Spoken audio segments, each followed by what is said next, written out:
Today's video is sponsored by Aura. Smart, simple, online safety powered by AI. Now is the time to rent, at least according to Caleb, who made this comment right here on my video. Caleb goes on to say that he was fortunate enough to buy a home back when interest rates were 2.75%. And because of that, his mortgage payment is $1,700 per month. But he goes on to say that you should not be buying a house right now. You should consider renting because that same house that he bought has now appreciated in value. Interest rates are sitting at some of the highest levels that we've seen in nearly 20 years, causing that same house to have a mortgage payment today of $4,900 per month. And then he follows it up by saying, well, you could rent that same exact house for $3,200 per month, which based on his calculation, that's a $1,700 savings per month. If you thought owning a home was bad, well, then you should try being a renter. In fact, in this video, I'm going to take some time and I'm going to walk through his exact numbers over a 10-year period of time to show you why renting isn't actually better than buying a home. And on top of that, why that $1,700 in savings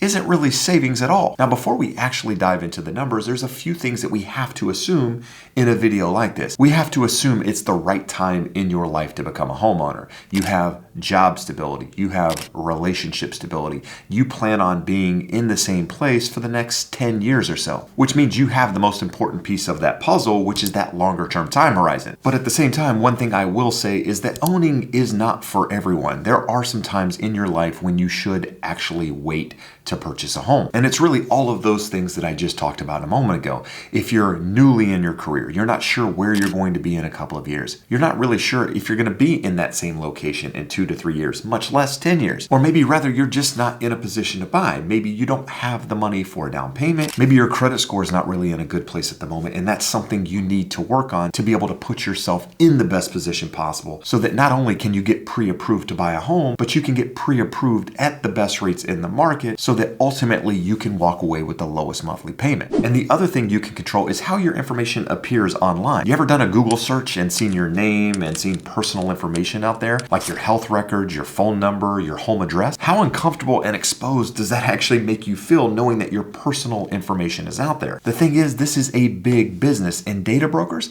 they're selling your information to not only scammers and spammers, but to really anyone who is looking to target you. Your full name, your email, your address, your health records, in some cases your social security number, your relatives' information, it's all out there. That's why I've been using Aura, the sponsor of today's video. Aura not only shows me which data brokers out there are selling my information, but automatically sends opt-out requests on my behalf. Cleaning up my information online not only helps me reduce the amount of spam that I get, but it also protects me from hackers who may be using this information to help them access my social media accounts, my bank account, as well as other sensitive information that I just don't want out there. I don't know if you saw this recently, but AT&T released that 73 million customer records, both existing and former customers, were actually released out there on the dark web. They recommend that those who were affected use strong passwords, monitor account activity, and potentially even freeze your credit accounts. Well, the good news is Aura does all of this for me. And the best part is I don't have to download a bunch of different apps just because a company like AT&T couldn't keep my data secure. If my info was compromised in the AT&T data breach, I wouldn't worry because Aura is always on and always doing the hard work to actually keep my personal information safe. I not only value my privacy, but I value yours. You can head over to aura.com/Jeb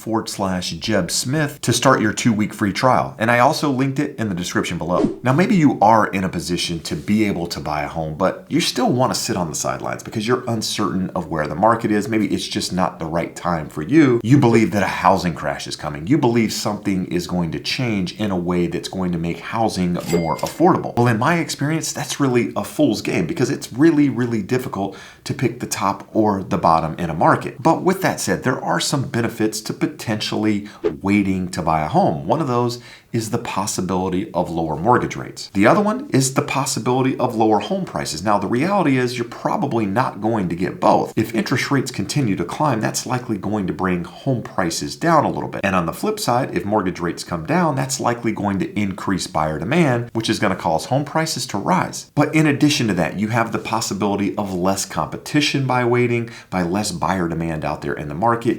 If rates do rise, that means there's less buyers out there in the market, less competition, but it also likely results in a higher monthly mortgage payment. Now, I always have people reaching out to me saying, Jeb, I would rather buy a lower price house at a higher mortgage payment than buy a higher price home at a lower mortgage payment. And what I'll tell you from experience is that's a lie. You might actually believe that that's what you want, but the reality is people live in the payment and not the price. That's why people lease cars versus buying them, because they're less expensive to lease than they are to own that car. So while everyone wants to believe that they would rather have the lower priced home at the higher rate, the reality is if I showed you both homes and showed you the payments of those homes, my guess is nearly 90% of you would take the lower monthly mortgage payment. And on top of that, one of the other things that you might get by waiting is more inventory, being able to find the right home. At the moment, supply is really low in many markets out there, which means finding the right home can be difficult. So one of the benefits of potentially waiting is that that perfect home that you've been searching for might actually pop up on the market. But outside of that, there's really no benefits in waiting. And the reality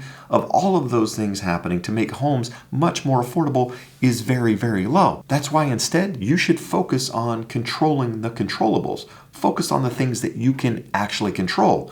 By buying a home now, you're actually fixing your housing costs. Now, as far as I know, there's no such thing as a 30-year fixed rent. And I know there are going to be people out there saying, hey, Jeb, your property taxes continue to go up. Your homeowner's insurance continues to go up. There's maintenance cost on housing, so on and so forth. But what I can tell you is that homeowners have a 40 times greater net worth than renters when it comes to retiring, and that's primarily because of real estate. So what I want to do now is actually walk through the numbers that Caleb mentioned earlier in this video to help you understand why renting isn't any better than buying. In fact, when you look at those numbers, you should consider buying over renting. But before we dive into those numbers, I'd like to take a minute and ask a favor. If you find any value in my videos at all, do me a favor and smash that thumbs up. And while you're at it, if you support the content that I do here on YouTube, do me a favor and subscribe to the channel. So here's the moment that you've all been waiting for. So earlier in the video, he mentioned that that same home today would rent for $3,200, but the mortgage payment on it would be $4,900 per month. But here's the very first point I want you to consider. I mentioned it a moment ago.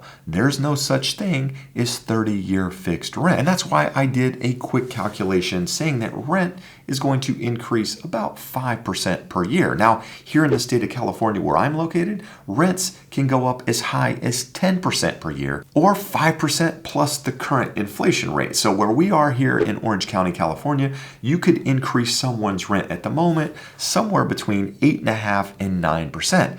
So I'm using a lower end calculation. I'm saying that rents increase 5% annually over a 10-year period of time. Well, if that's the case, first year your rent's going to be $3,200 per month. The second year it's going to be $3,360. The third year, $3,528. Then it's going to go to $3,704, $3,889, and then in the sixth year it's going to be $4,084, followed by $4,288. $4,502. Then in the ninth year, it'll be $4,727. And in the 10th year, you're looking at $4,964. So now in the 10th year, your rent has finally caught up to that mortgage payment. So that's exactly why you should rent, right?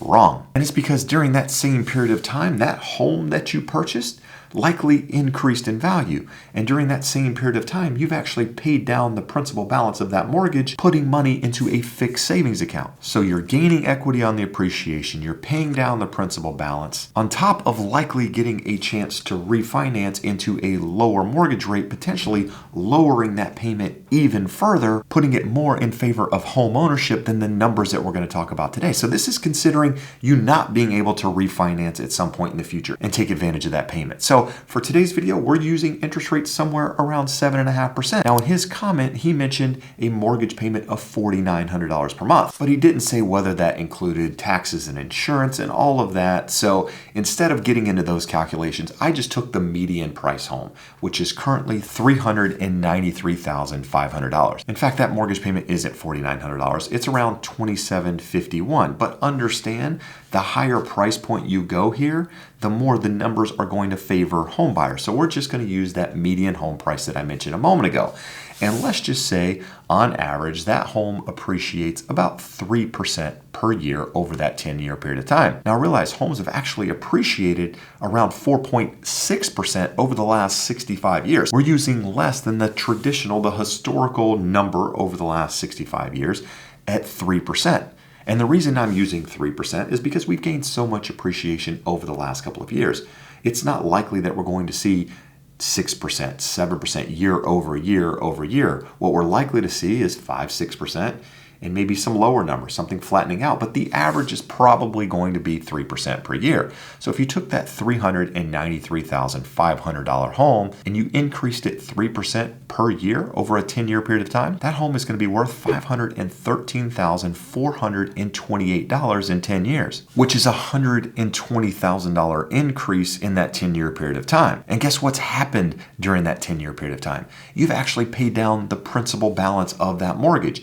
In this example, you've paid it down about $52,000. So that $393,000 balance that you have on your home is now sitting somewhere around $341,000. And the higher you go up in purchase price, the more that compounding is actually going to work in your favor. But let's go back to Caleb's example, $3,200 in rent in that first year. And if it goes along with what we said at a 5% appreciation per year, it's going to be sitting over $4,900 in 10 years, which means you've paid $482,892 in rent during that 10-year period of time. And if we use his numbers of a mortgage payment of $4,900 per month, that means you're paying $588,000 in principal during that period of time. So you've paid $100,000 more to own that home than you did to rent. But here's the biggest benefit. That mortgage is now $341,000, which means you have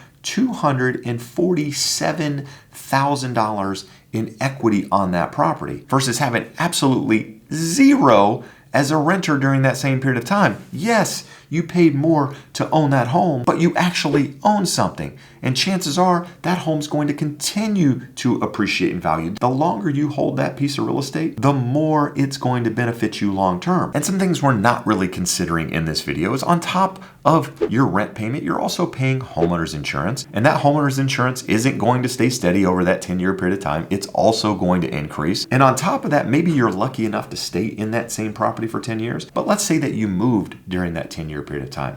Well, you also have to factor in moving costs and all of those other things. So at the end of the day, it's easy to justify renting versus buying when you're looking at the numbers right now. But when you're looking at the numbers 10 years down the road, 15 years down the road, 20 years down the road, which is what you should be doing, it ultimately makes more sense to buy a home. The numbers don't lie. So while I appreciate Caleb's point of view in taking the time to comment, the reality is it's really easy for Caleb to comment because he was able to buy his home for a lot less money and lock in a super low mortgage rate. So it's easy to sit on the sidelines and just throw out comments, especially when we're in one of the most unaffordable housing markets that we've ever seen. Now, this isn't a push to get you to go out there and rush to buy a home, but it is a point to get you to consider everything that we talked about in today's video.